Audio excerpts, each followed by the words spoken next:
In this video, we'll take a walk around the David Silver Honda collection with David Silver himself. This is a very special collection and there's over 150 Hondas in here. The majority of the collection is from the 1960s to the early 1990s, but there's also a couple of very early models on show here too.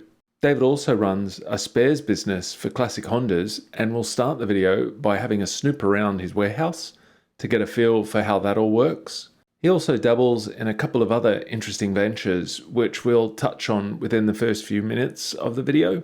The buildings we'll be going through include the collection, the offices, and across the road in this large factory area.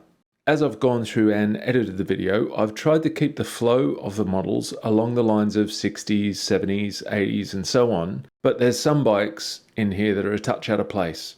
This is a longer video, and I've arranged it in chapters, so it can come and go as you please, as you may not have the time to watch the whole thing in one go. By the end of the video, you'll have a fairly good understanding of what David's got going on here. The David Silver Honda collection is open to the public, and for a small fee, you can come and spend the day here looking around at your own pace. My name is David Silver. I am the owner of the business and the museum here, which is all part of the business. Here we have our packing area. So orders are assembled outside and then they're brought in here and they are packed and they can go anywhere in the world. Can we just have a look at that wall through there, David? Yes, this wall is some some decorative items. Thank you. Okay.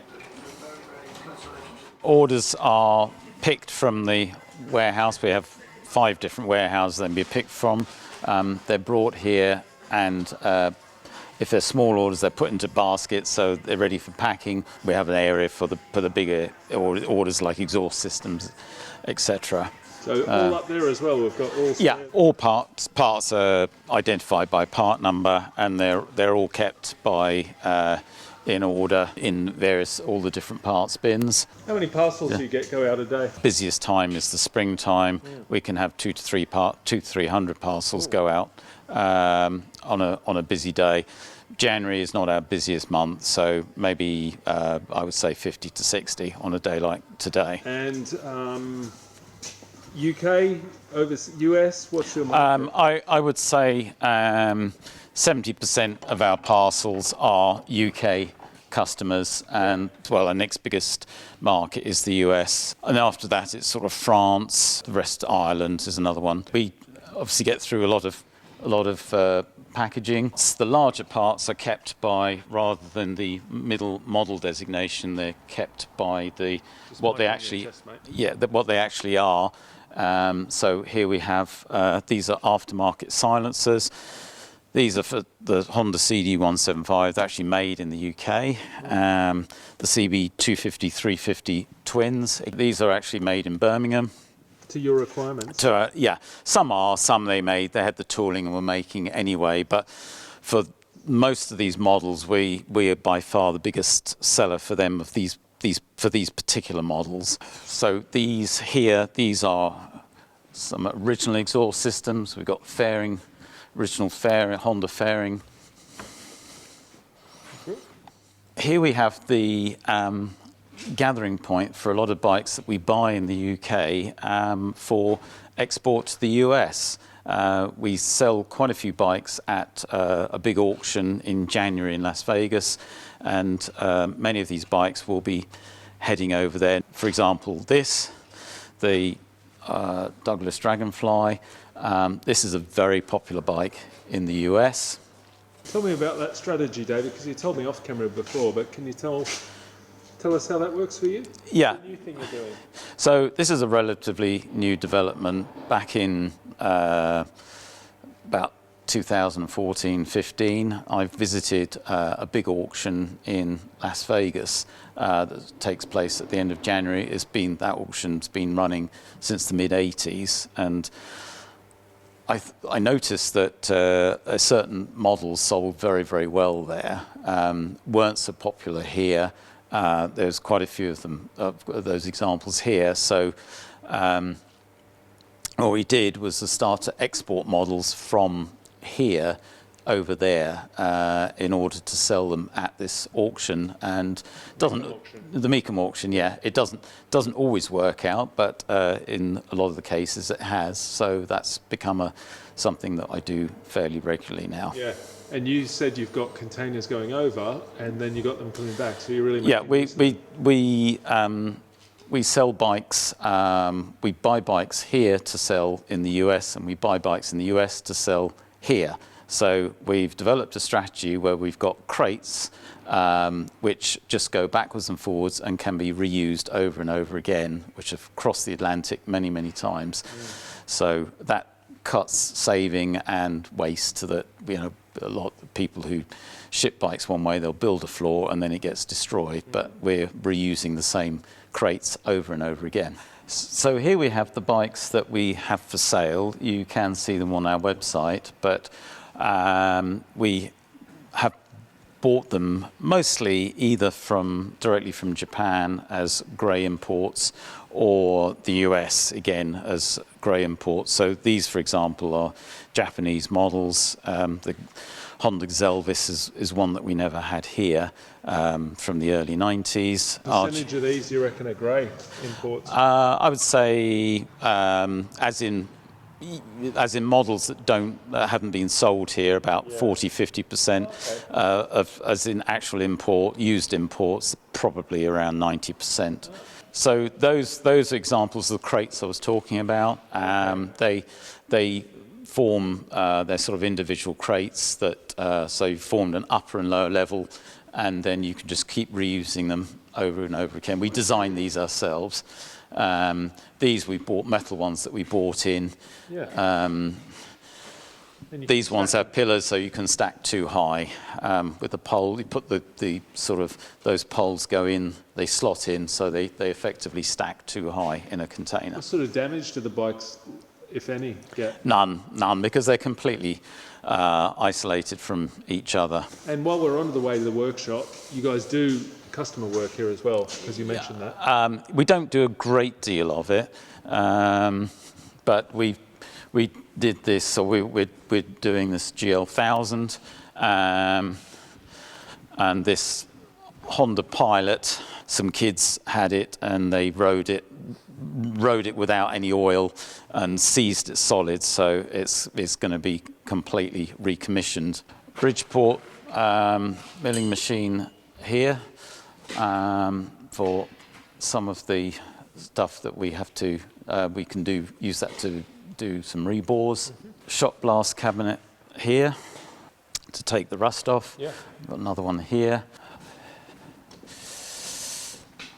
That's the engine out of the Honda Pilot. So that's complete two-stroke, completely seized, and so we're going to have to find new pistons, rings. It's going to have to be rebored. On the bench, we've got a CB 750. This is one that a single cam 750 from about 72. This is actually one that we bought in the States. Now, you can't strip the engine down in the frame, so because you can't get the rocker cover off. So what a lot of customers or a lot of people did in America is to cut these frame tubes off. So you could strip the engine down without taking the whole lump out of the bike, which so was not. Actually, what we've done with this one, we've actually put the frame tubes back again. So this is something to look out for when you're looking at this model. Yeah, I mean, this came as a sort of last-minute deal. It was cheap, but turned out it was missing these. It was missing these frame tubes. So our mechanics actually put them back again. It was a sort of easy way to strip to work on an engine without having to take it out of the frame. So this is our main workshop area. This is a bike that we've sold and it needs recommissioning, and it turns out it needs quite a bit of work doing to it, so that's being surprise. Undertaken. That's our workshop bench, sort of clutches that need new friction plates, etc. So this is our office area. When customers call in to place their orders or have some queries, this is where their calls will be answered. If customers call in themselves, this is where they would pick up their parts or place their parts inquiry, and also all our emails are answered here, as well as orders, website orders being processed. This is my Honda collection. We will start with the earliest models and work from there. This is the Honda model Type A. These are incredibly rare to find. I had to get this one from Japan.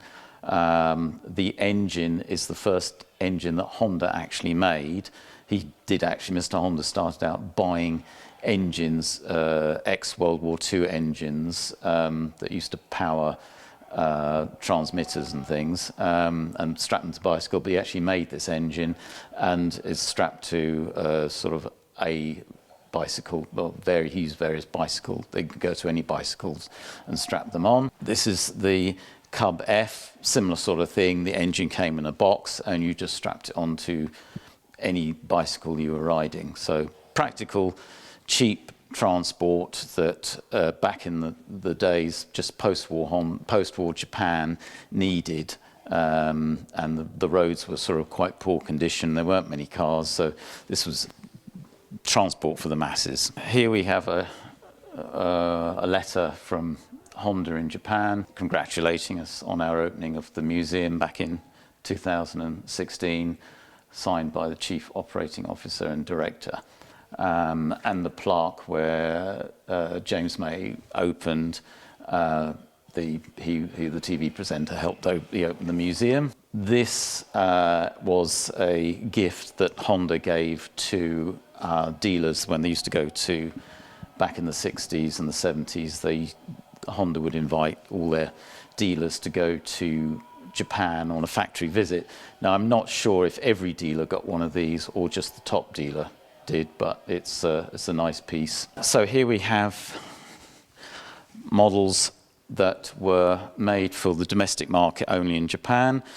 The design is pretty much based on German manufacturers of the 50s, but they are completely made by Honda. Pretty much in the 50s, you had the Honda Dream. There were two different models, the Honda Dream and the Honda Bentley. So these are the Dreams for good examples throughout the 50s. And then these here are the Honda Bentleys. Now, this one is of particular interest. This was the very first Honda Bentley, a very early model, designed by Mr. Honda purely with a pencil and paper and nothing more. And if you look at the design of it, the engine and the swing arm, or the engine isn't actually bolted to the frame. The engine and the swing arm are together to try and give the rider, insulate the rider from the road. And you'll see there's no shocks here. It is actually a monoshock. So this is a very early incarnation of a monoshock system. Unfortunately, it didn't work very well because what happened was that the engine and the swing arm used to bounce around, take a lot of the rough roads in Japan. It would shake this carburetor a lot, and the whole thing would stop working after a few kilometers. So while it was a very innovative model, it didn't work, but it is the early incarnation of a monoshock, if you like. So the next model was this one, and as you can see, they quickly added rear shock absorbers to the design. David, can I just ask you what your motivation was to put this museum together? I was offered, we set up a business in the US and in Pennsylvania, and I was offered, or I went to see a collection of motorcycles that a dealer had collected over the years. Every time he took a trade-in, he didn't resell it. He put it in his own little museum at the back of his showroom. And it was a lovely collection of mostly late 60s, early 70s, and 70s and early 80 bikes. And ultimately what happened was he said that he was going to sell the business and the new owners were not interested in the museum, in the collection. Would I be interested in buying it? Mm-hmm. So it always was my idea to do something like this, and that was the perfect opportunity, and that was 100 bikes in one go. So here we have a collection of the mopeds from the 60s and the 70s.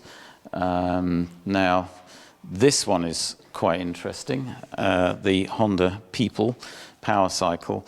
This was only sold in Japan. This is actually from the 80s. This is a brand new one, never used, only sold in Japan, 25cc. So one of the smallest cc vehicles you'll probably ever find. It was only used 1 year. I don't think it was too successful, but another innovation from Honda. Working around here, these are various Honda Cubs, C90s, C50s. Another bike which Honda was now a very iconic model are these Benleys, these CB92s. Honda entered this into the Isle of Man. I think it was in the late 50s that he entered his first attempt at the race of the Isle of Man. It didn't win, but it did very well. Yeah, and that they became quite successful models at the time, but I think they were probably quite expensive. They were little 125s, but they were very, very quick for the day. But you can see the sporty style of them. This, the Dream CE71, this is a bit of a mystery model. Only around 300 were ever made. And from what I understand, by the time they came to market, this was just before they launched the CB77 and the CB72, which was a far more up-to-date design. So I think Honda felt this was quite an old design at the time. And from what I understand, they tried to recall them from the dealers. And so there's only a few ones survive today from back in the late 50s. So another very, very rare model, but a bit of a mystery around it. This here is the Honda C100. This is really what put Honda on the map. This first came out in 1958, and it was designed for a need. So this was originally to deliver noodles or deliver the lunch to business people's lunches. The noodles carriers would pull up on the curb. It's a step through, so they could get off very quickly and deliver the noodles. What he developed here was the semi-automatic. So there's no clutch on the lever. The clutch is actually in the gear lever itself. So that's what they call it, the crunchy, because it makes quite a noise every time you put it in. So you've got the clutch and the gear change all in one action. So there's no lever on the left. So they can stop very easily and quickly, and then get back on, stick it into first, and move off again. This is one of the highest selling, in terms of volume, highest selling vehicles in the world, the C100, because it then later went on to be the C50, and it was adopted all over Asia, China, the Far East, as cheap transport, cheap, practical, easy to fix transport. So that's pretty much an example of Honda's innovation where it did work. It worked very, very well. Speaking about innovation, I read your sign over there before, and one of the things you liked most about Honda that impressed you continuously is that they keep innovating, right? Yes, yeah, they keep innovating. There's barely an engine possible engine configuration that they haven't tried or made or invented. They are very, very much orientated back then by engine design and all different configurations to see what would work best. So that launched, really, the C100 put Honda on the world map, on the world stage. In 1958, up until that time, it was very much a lot of these models were very much based on European or German designs here, whereas this was revolutionary. This is really what made Honda a world leader. Now moving very much into the 60s, these are Honda's, mostly for the US market, our Scrambler 125 a CL160, 175, the CL72 Scrambler. Now, we didn't have that model here. This was for the US market, but a very successful Scrambler. Same again. The CB77, what they call the Super Hawk in America, was a very practical, fast 305cc. We had the 250 version more than the 305 because of our learner laws. Moving forward here, CD175.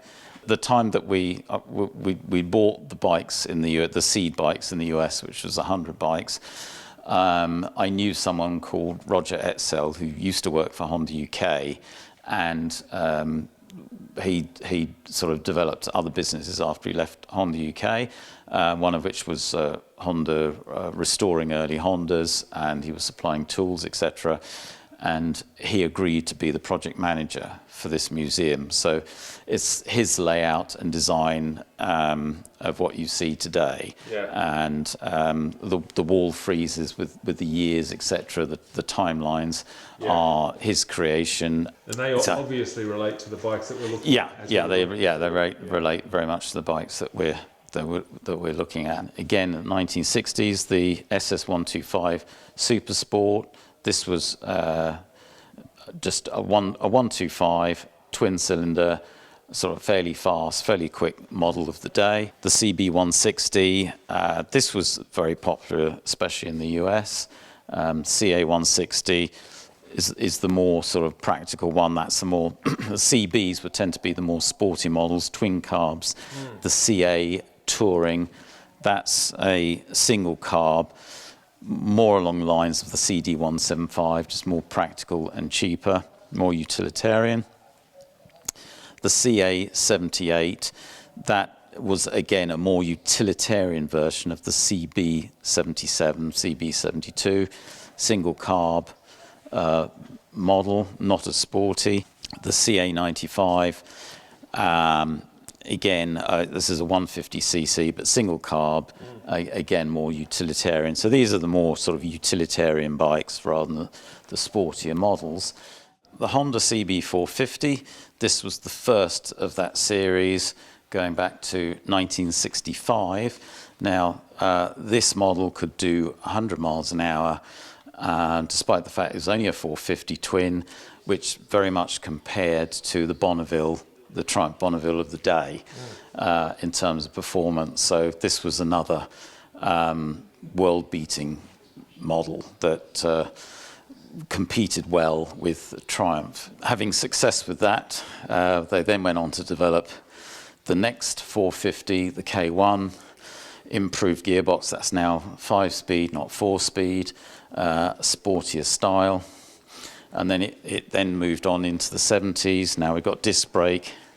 All have got electric start, which the Bonnevilles didn't have, so the convenience of that counted for a lot. And then finally finishing up with a 500T. This, by the mid-1970s, was now a little bit dated, so not the most successful conclusion to that whole series compared to the earliest one, but it did have a run of 10 years. This model, the Desert Scrambler, this is quite an interesting story. Honda knew that they were going to develop the CB450K1, and their dealers still had a lot of the early 4-speed 450s back in 1965, and they knew that there was a danger they're going to be stuck with them when the K1 came out with the improved gearbox. So Honda came up with an idea to make them a little bit more exciting, or to try and like sort of special club edition versions.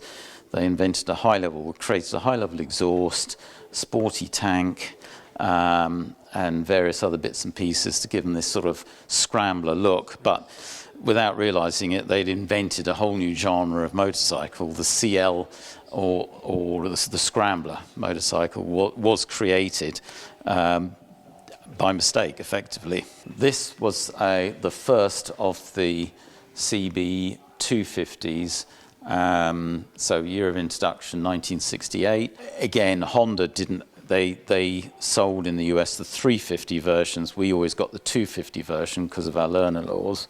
But this was the first one out, and really challenged Norton, BSA, Triumph of the day with a convenient twin cylinder bike, electric start, which almost no British bikes at the time had. So they had electric start. Quickly, the earlier versions were drum, but they later had disc brakes, and a very sort of sleek model, which was probably quicker than anything that the UK produced at the time in terms of 250s. So here's the 350 version. This is actually the next year. Slightly different, but there's the 350. This would be for the US market, but this is back in the day. I think Triumph and Norton, they all tried to come out with something to compete with this, but ultimately Honda really won the day on these models. Moving to our monkey bike section, the monkey bike came about because of a fair back in 1961. Honda wanted to promote their brand, so they developed these they made 20 of these little monkey bikes, or they weren't called monkey bikes back then, but these were purely promotional tools for people to ride, or employees to ride around on and show off the Honda brand. It's just a sort of creation, but they themselves proved to be so popular that Honda decided to go on and manufacture these for resale. This isn't an original. This is a reproduction, which was developed from one of these production models here, but it's made to look like it's a good copy of the original, very, very first, what they call the Z100. But I say only 20 were made, and to find an original one of these is impossible. There's only about 3 left, and they're in museums around elsewhere. So from there, they went on to develop a monkey bike or a version of that to sell to the production version. The first one is the white tank model. That was the first one to be developed for general sale. Not a lot of countries had this for sale. UK was one of them, not in the US,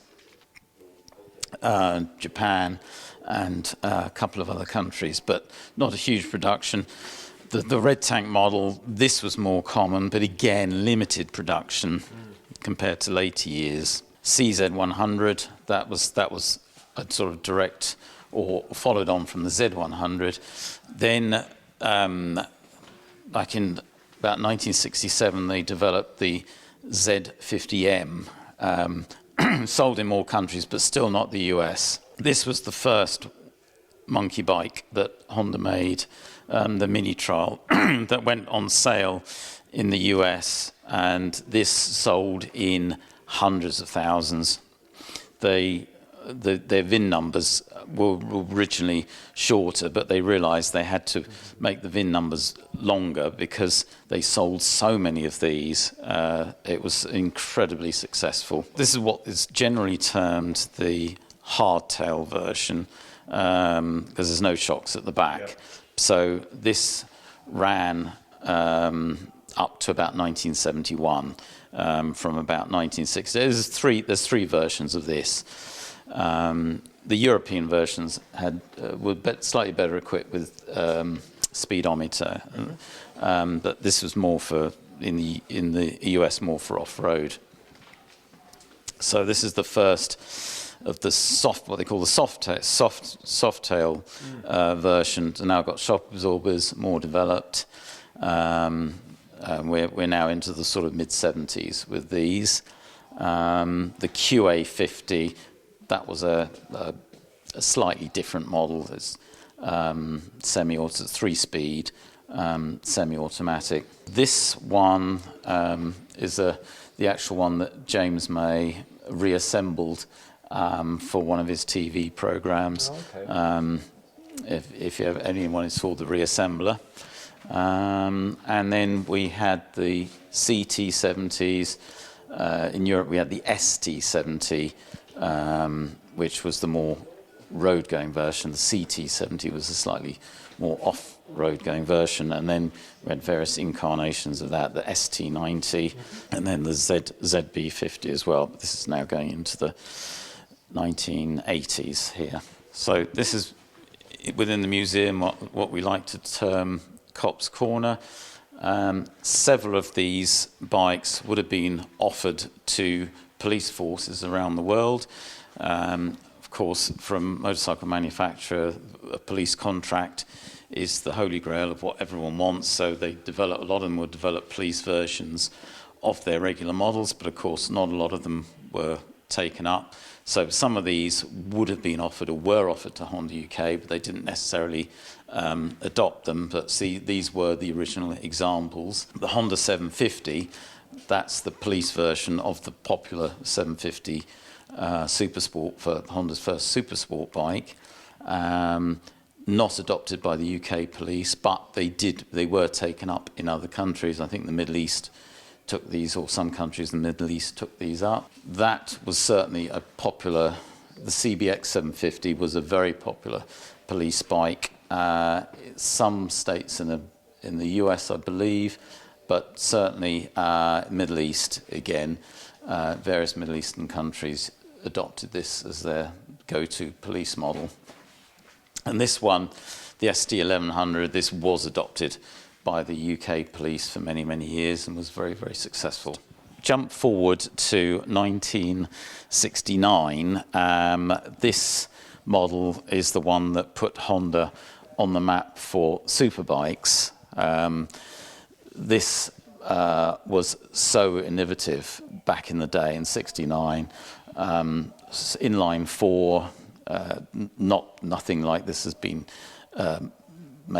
created prior to this.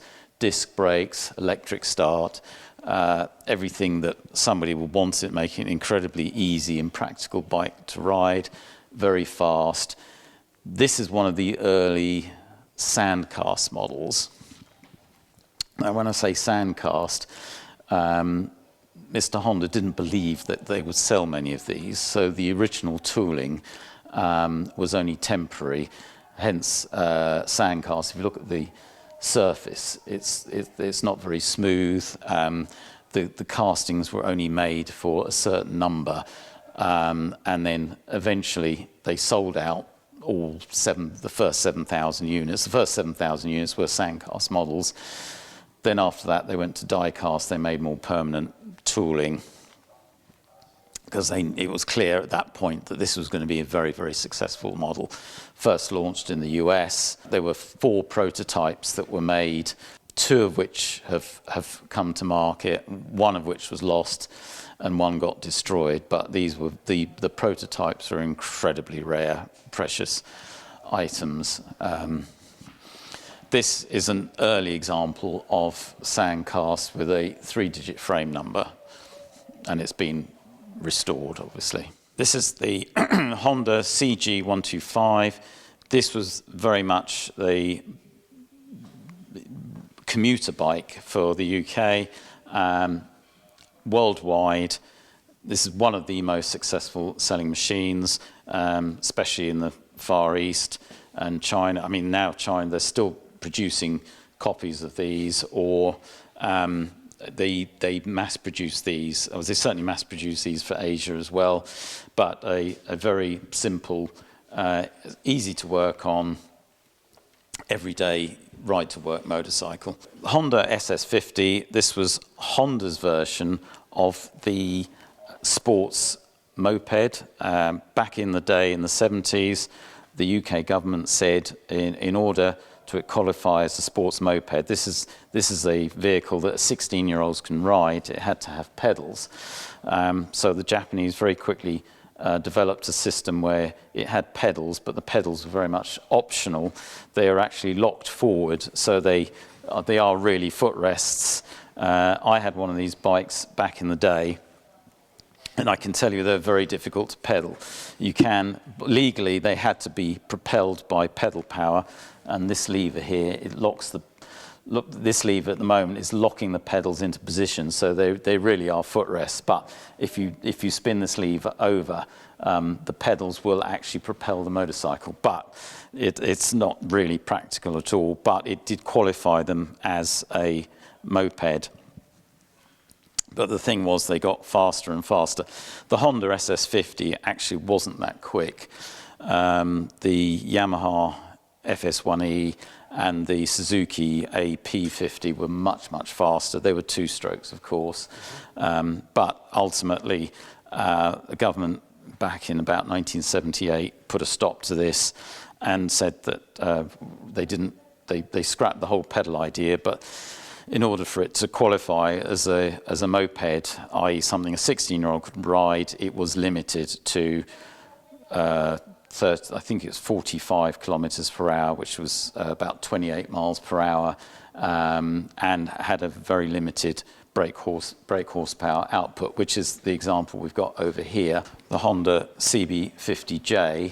This was actually the one that came after the Honda SS50. Say we didn't have to have the pedals anymore, but it was very limited in speed. So 28 miles an hour is all you're ever going to get out of this. Now, firmly into the 1970s, Honda's CB554. It followed on from the 504, which was a smaller version of the original, the 754. And then moving down, the 354. Again, by this stage, Honda were firmly into making inline four-cylinder bikes. This will be a US model, okay. But these were not sold, the 354s were not sold in the UK. We had the 404, which came about a couple of years after this model came out. I'm not sure why we never got the 354, but the 404 was very, very popular in the UK. The model we sell the most parts for is the Honda 404, and we've got an example here of one. This is an early example with the rear footrest is on the swing arm, not the frame. Yep. So this would be like a 75 or a 76, and it's what we would call it's actually called the 400F, but some people call it the F1. But that's the first example of it. What are some other popular bikes that you sell parts for? The CB750, yeah. Especially the single cam models. The 550s, that's another very popular one. Yeah. The CB, then later in the 80s, the CB900, the 750 twin cam, the CBXs.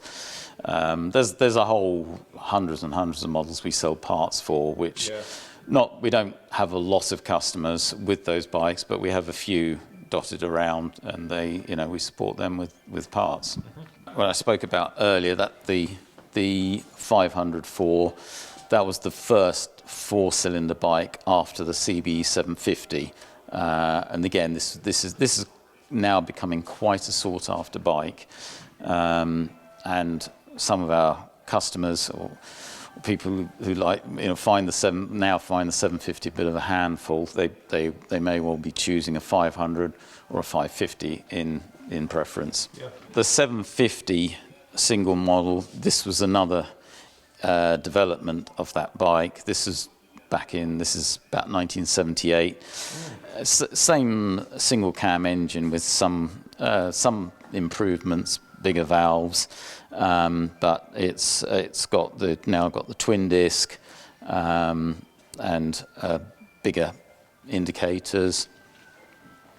I suppose if someone's restoring one of these bikes and they want to get a feel for how it should be, you might have a reference here that they can come and have a look. Yeah, we let customers will come in, they take various photos and have a measure up of various things if they're trying to make something of these, certainly. So the 750F1, this is the earliest 750s were the 750K models. These were the F models. They're slightly sportier, sleeker in design. This predates that one. This is spoked wheels, single disc, whereas the The 78 has got the Comstar wheels and twin discs, so quite a few improvements there. This is a Phil Reed replica. Phil Reed raced one of these, and then he and Honda agreed that Honda would produce some replicas. I think about 200 or 300 of these were made and sold, but this was really towards the end of the single cam series, because Honda very soon went on to the twin cam after that. So Honda Britain, again, this was really clearing up. Now this is again the end. This is the end of the line for the single cams. But now this one is the CB750 automatic. Again, another Honda innovation. It's automatic. You've got high and low ratio. Marketed in the US. This particular bike was sent to the UK in order for it to be tested to see if it'd be suitable from our market. Yeah. Now we know it's a very, very early production, because if you look at the VIN number, it's number 67. And Roger Etzel, whom put this museum together, was the person who actually rode this bike and tested it for Honda for our roads to see if he felt it would be suitable for the UK market, and he decided it wasn't. So these mostly sold in the US, these automatics, these Honda-matics, but they weren't the most successful because they were severely detuned from a standard 750, and it just didn't take off in the end. They ran for 3 years. There was two models basically, and the later one, not the best edition of the 750, but an interesting design nevertheless. So this is the XL250 Motorsport, 1972, Honda's first trail bike, very successful, simple single 250cc four-stroke engine. And then we have sort of various incarnations of it. So we've got the XR250, more enduro, the XL250R. Some of these were sold in Europe and UK, but mostly the US market, the 100, the XL100S, 175. Now this XL250 was the next version after the K2, came after the Motorsport, with a few design improvements. The 350, which didn't sell in the UK, it was really for the US market, but the US had more of the 350s rather than the 250s. Bear in mind that the 250 market was strong in the UK because of the learner laws back then. Okay. So they did a Motorsport, the SL70, a sort of more kids version of it, though it is a street bike. The SL100, the SLs, these were strictly, or this SL100, that was America. The SL125, we did get a version of this. I think it was only in silver and black, whereas they had different varieties. They had sort of wider ranges in the US. The SL350 Motorsport, that was US only. That wasn't sold here. This SL125, this was our version of the SL, but this is the only one we got in the UK, was this model with the high pipe exhaust. Yeah. This Trial 125, the CT 125 Trial, this model was adopted by quite a few postal services around the world. I think Australia was one of them. These are the scrambler versions of the CB 450 that we looked earlier. Yeah. Again, the high pipe. Honda, for almost every bike they had in the US, they had a high pipe scrambler version. This is very much because of the first bikes that they had to clear from the stocks from the dealers, and they put those high pipes on to get rid of those early versions, so because they knew the K1. Now everyone wanted high pipes on all the models, so they did a scrambler version of the K1, which is this one. The 360, again the scrambler version. This is an interesting bike. What happened here was Honda said to Mr. Honda said to their staff, they gave them a free hand to come up with something innovative. So what they did on the CL 350 and 450, they came up with a tank and panel set as an accessory that you could buy. The bikes didn't come out looking like this, but this was a tank and panel set, accessory set that you could buy and fit onto your tank. Now they did 4 different versions of each. I think it's 4. But all this sort of tie-dye, psychedelic, very much 70s. You couldn't buy a bike new like this. You bought it as a kit and put it on yourself. But they were quite popular. They're called the Flying Dragon bikes now, and they're very, very popular. I've seen them sell at auction in the US for as much as $70,000. That's CL 250 Scrambler. I'm not entirely sure what market this was offered in, because the US didn't have it. They only had the 350, and we didn't have it either, even though it's in miles per hour. So this one's a bit of a mystery bike. The CL 175, again, the Scrambler version of the CB 175 twin engine. This is the Scrambler version, high pipe version of the CB 125S. This sold here quite well, the little 125S. Sort of small, cheap, easy, practical bike, easy to work on, very, very low maintenance, but this is not a model this is again the Scrambler version for the US, not one we had here. Here we have our reading room. We've got a lot of references and information for a lot of the bikes that you see out there, a lot of the publications about Honda's design, etc., or models, a whole library here where you can look at adverts of the day and reference material on your particular bike. Here we have the off-road section, the Elsinore MR50. Again, really designed for sold in the US market, but now incredibly popular. The little off-road 50cc, these are all 2-strokes. The MR175, this was really a off-road bike which had headlight, taillight added, so it could be used on the road. And the MR250 Elsinore. The MT125, this again was a sort of street version of their trial bike. Trial 125, again, quite a popular bike here. They did a strictly off-road version, and then they developed the TL125S, which was more of the on-road version. That was sold in the UK. So the CR125, purely off-road competition. Earliest incarnations, which was the CR250M Elsinore. This was the first one out.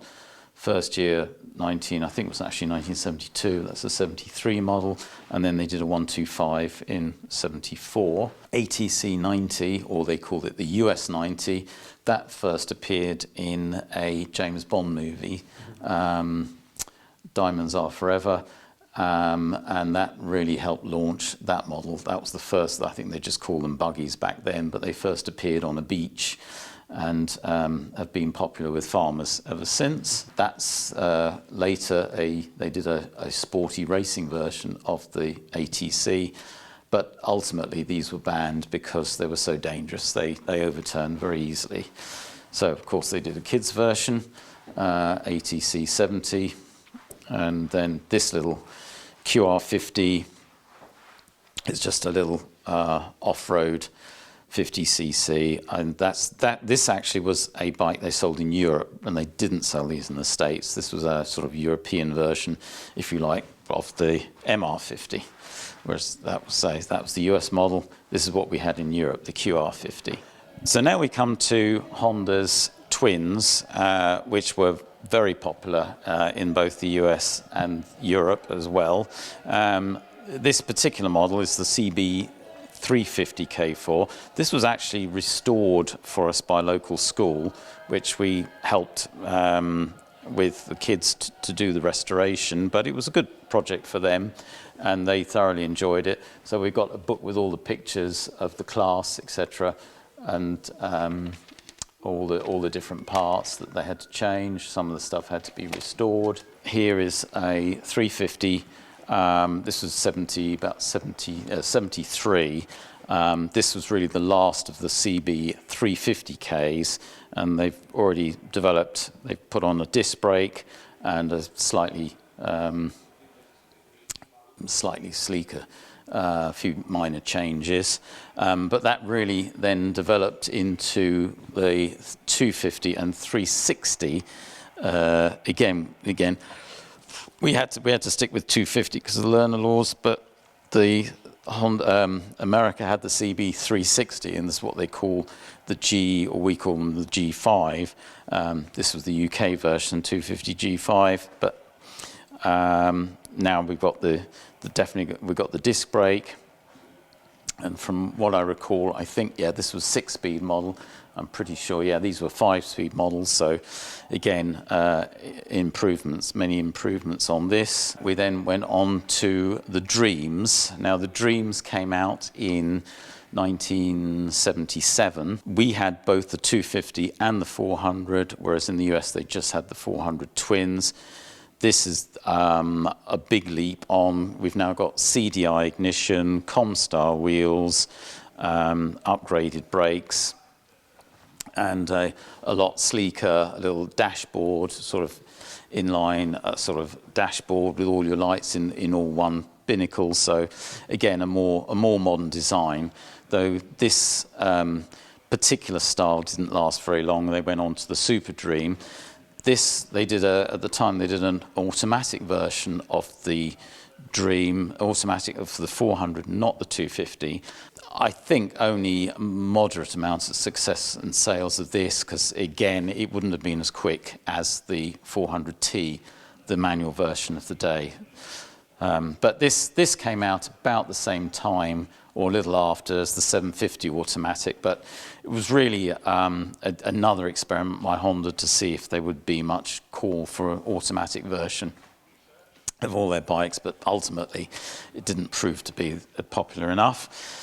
The very extremely popular Super Dream, which first came out in about 1978, this is a much sleeker version of the Dream, the 400 and the 250T. This is the 250 and the 400N. But again, this model really sold in huge quantities in the UK. As you can see from the styling, very much in keeping with the time. So here we have two examples of the ever popular Honda 404. This is Britain's most popular classic Honda, one by far we sell the most parts for.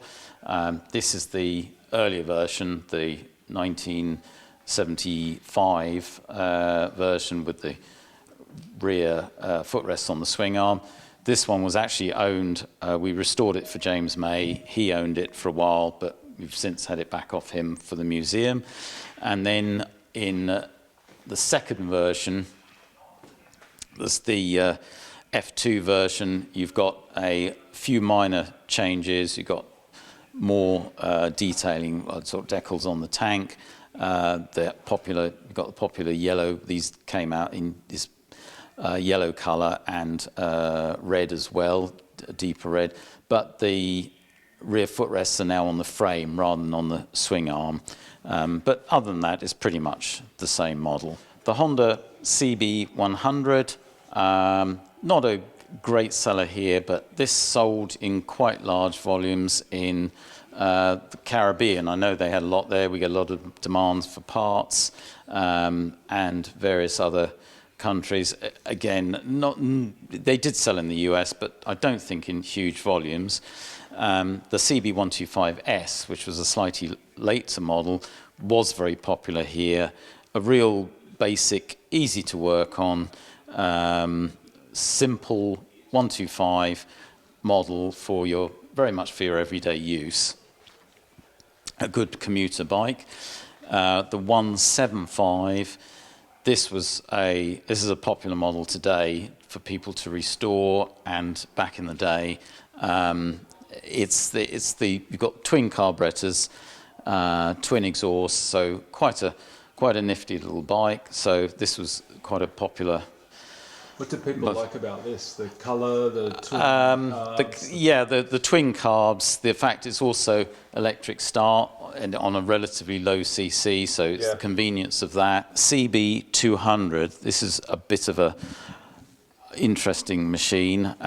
This came out, this was really a 1 or 2 year model, but some interesting styling with this plastic here on the tank, and a disc brake, but it's not hydraulic, it's cable operated. This didn't appear on too many Hondas, it appeared ultimately on the SS50, but as far as I recall, it was this, possibly a 125 had this as well, but the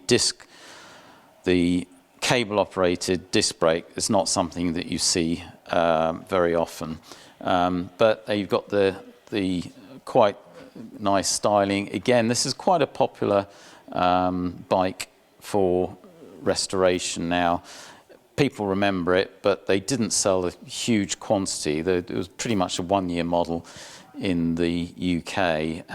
They had a couple of variants in the US, but so the NC50 Express, this was from 1977, and this was advertised by Twiggy and Roger, who was the guy who was working for Honda UK at the time, who's ultimately designed this museum for me. He showed Twiggy how to ride this, and he's spent an awful lot of time showing her how to ride it, though he could have done it in a much quicker time frame. This NCZ50 Moto Compo, this was a Japanese only model, ran for about 3 years. It's what they call a suitcase cycle, because it all folds up into basically a suitcase. That cover comes off, the bars all fold away, and it's just looks like a suitcase in the end, and you just lift it up. You just lift it up and put it into the back of your. Well, it was designed for the Honda City car. However, I will say at 42 kilos, one person could not pick it up and put it in the back, so it would definitely take 2 people to lift it. But it's like very much of the time. If you look at the styling, it's very much of the early 80s. So now quite an iconic model. The Africa Twin, this one was the first version of the XRV. 6 of the XRV series. They then later became the XRV 750, and today they've used that same model designation, the Africa Twin, for the current edition, which I think is a 1000 cc. Yeah, it's 1000 cc. It's 1100. Oh, 1100. Yeah. It's 1100 cc. But these were the first models out of this styling. This followed on from the XLV 750, which was very similar to this style. Again, only marketed, not sold here, only marketed in a few countries in Europe. Transalp. This is one of the earlier versions, the XL600V Transalp. This ran for years and years and years, and then I think it then became the 750, but this was a popular model, popular European model. The NV50 Stream, introduced in Japan in 1981. They did sell them here, but not too many. Had this tilting feature. Again, quite an innovative model, but not too. I think we had these in the UK in about 1983. So the motor's in this back thing. Yeah, and the whole thing tilts. It's so the two-wheeler on the back. Yes, yeah, that's right. These kick and goes. They were introduced really as a promotion back in the late 70s.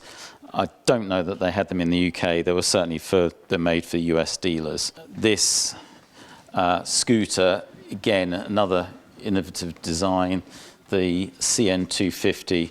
The thing that was different about this was it was feet forward. So your feet were well, you sat back and your feet were well forward there on those foot plates.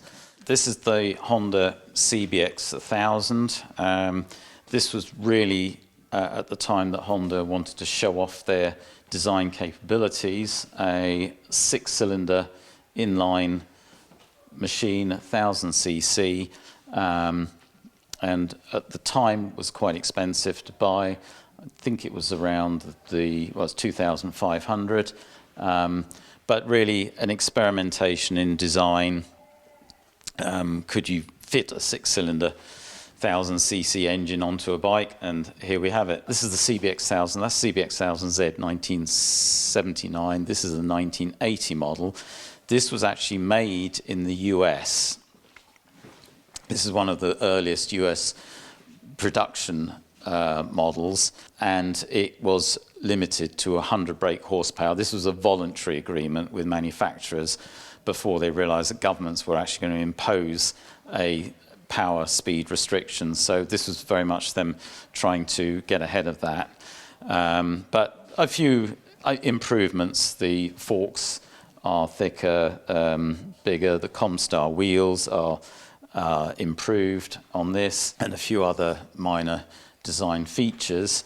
It then became the CBX 1000B and C, which was the touring model. It became, rather than a sports model, more of a sort of touring model, so they put the fairing on it. The Honda Goldwing, a motorcycle designed back in 1974, just with touring, really with touring in mind, another innovation from Honda, and some new design features, a water-cooled flat 4-cylinder engine, twin discs, and interesting novel exhaust with that back horseshoe section, which gave for a very quiet, smooth ride. And again, this started a whole genre of the Goldwing touring motorcycle. This one was a limited edition. This came out in 1976, and it had lots and lots of gold, lots of bling on it, gold wheel rims, gold emblems, some nice styling, pinstriping. A lot of these were actually bought by dealers and kept in the crate, thinking that they'd be worth a fortune one day. Unfortunately, a lot of dealers did that, and so there's a lot of them still in the market today, brand new, never used.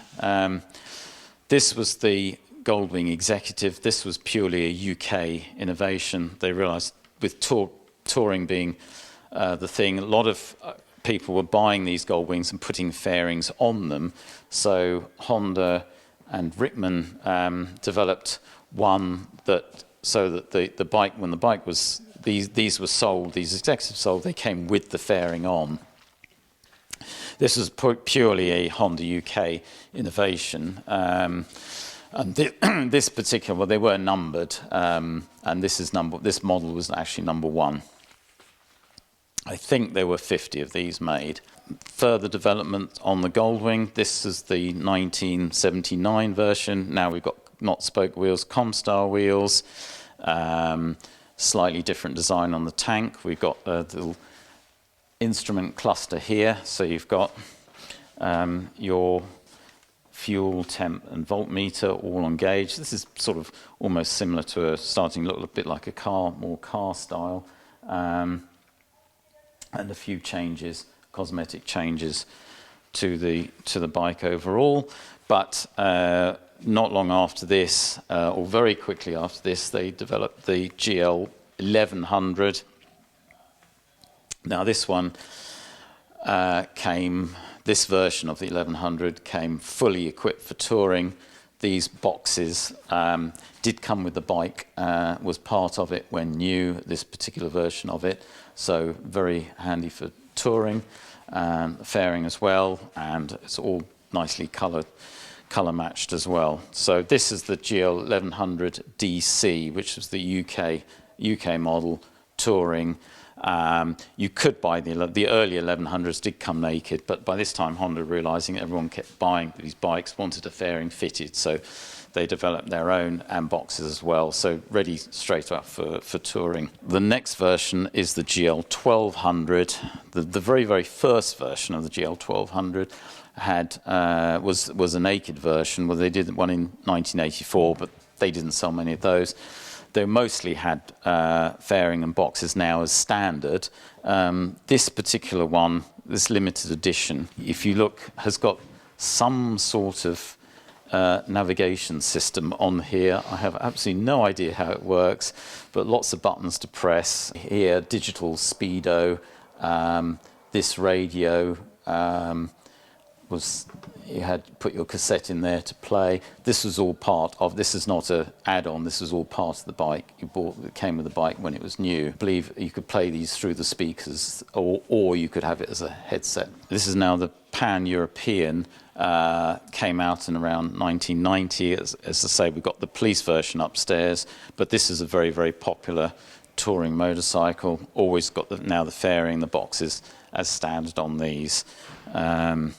And a good size, a V4 double overhead cam, 1100cc engine, very smooth, very reliable, and this particular model ran for years and years. This is now 1979. Honda move on to twin cam. They've now developed a twin cam motor, CDI, and very much the CB750F is very much a sleek styling.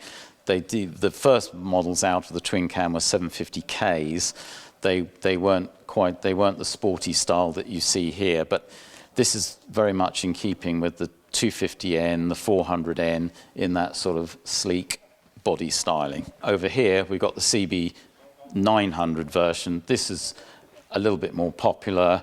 This was a very fast bike of the day. Again, it's a twin cam model, and sold here and in the US, but I think generally this styling more popular here than the US. In the US, they very much by this time branched out to more custom style models than we had. So here, again on the twin cam four-cylinder series engines, they had also had a CB 1100F. I don't know why, but this was not sold in the UK. This was US and European market.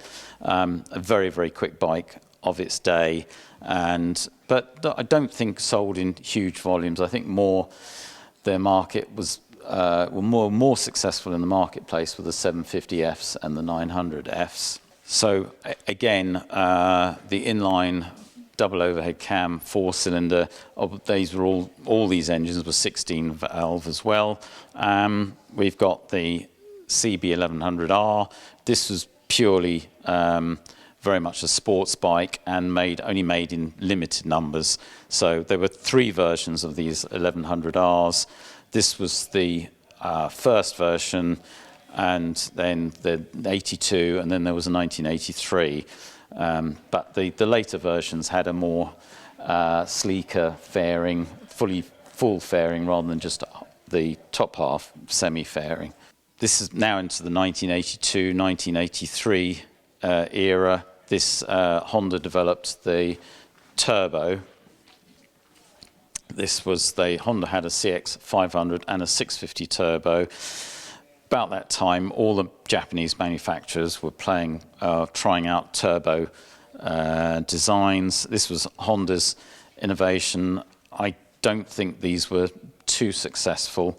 They were pretty expensive in the day. I think the only one that really worked well was the Kawasaki GPZ 750 turbo. But that was very much a development from this. Again, another innovative design.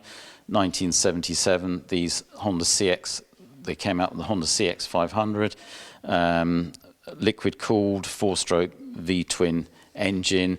Nothing like this on the market before, and these were highly successful, especially amongst couriers. They were very, very reliable engines, and there's many examples that have done over 100,000 miles. So this was a very, very successful design. I think more so in the UK We're now really in the early 1980s. All the Japanese manufacturers are bringing out different designs, new models, and Honda is very much up there. They bring out this V4 4-cylinder, very fast, sleekly designed sports bike. About the same time, or a year later, they bring out the VF 500. These two are very much sold worldwide. The VF 400, this was sold mostly in Europe, not in the US. But again, this is again a sleek design, a quick bike for a 400cc V4. The VTR 250, this was Japanese and American only. So this one is a V2 4-stroke engine. But again, Honda, so many different designs of engine, different types, trying all sorts of things. And the VT 250, this is the version we had back in the day, 1982. So this probably would not have qualified as a learner bike, because by 1982, a learner bike was now a 125. But nevertheless, a quick, fast sports bike for a 250. So we talked about Honda's innovation. Here we have a Honda V3, a 2-stroke V3, which had never been tried before. It did work on this model, but didn't really go any further after this model. But the MVX 250cc V3 as in, again, a completely different and novel design. So the VF 1000R, this was again a V4 16-valve liquid-cooled engine. This was gear-driven camshafts, which again another innovation, whereas the other ones were chain-driven camshafts. Basically, an out-and-out sports, all out-and-out sports bike. The VF 1000 F2 Boldor, this is the sort of touring version of the V4. Back in the mid-80s, Honda came out with the VFR 750. This was a big improvement on the VF 750 that had various technical issues on it, but now we have gear-driven cams, much sleeker, more up-to-date styling. After their successful launch and sales of the VFR 750 in the mid-80s, this model then ran on and had several improved versions of it. So in 1990, we got this version here, which again had some interesting improvements. So we got the single-sided swing arm, and again many improvements on the styling of it as well. Here we have another great design. The water-cooled inline fours really started with the CBR 1000. They call them CBR 1000 Hurricane in the US. We just had the CBR 1000. This came out in 1987. Full fairing, water-cooled inline four, and then we had probably I think more successfly still was the CBR 600, a lightweight version of that. This model ran for years and years and years. In fact, they're still selling it today. The again, inline water-cooled 4-cylinder 600, incredibly quick and very, very popular sports bike. This is the iconic Honda CBR 900RR Fireblade.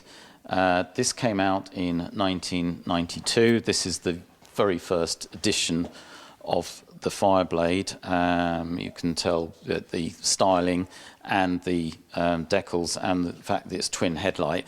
Twin headlight only appeared on the first 2 years. This is really another innovative design from Honda, in so much as it's basically a CBR 600 frame. It's the weight of a CBR of a 600, but with a 900 engine in it, so incredibly quick in the day and very, very popular, being so lightweight and so powerful. Honda VFR 750 RC30. I don't need to say too much about this one. Everyone's familiar with this fantastic styling.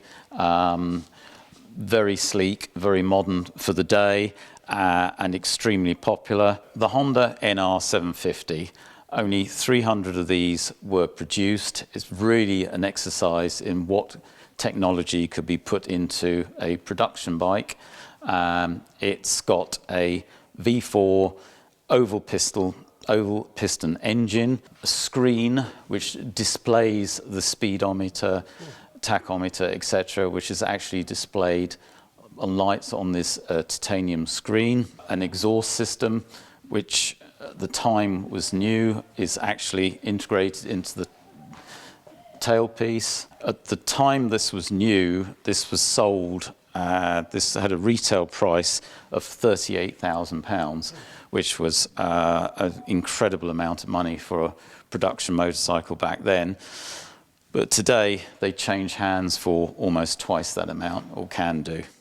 David, I think that's the that's the end. The end, okay. I want to say thanks for having us and showing us around. It's been a real eye-opener. I've known about your place for ages, but yeah, just seeing everything that you've got going on here and everything you've built up is very impressive. So thank you. Well, thank you for coming, Alex. You're more than welcome. Thanks. Thank you.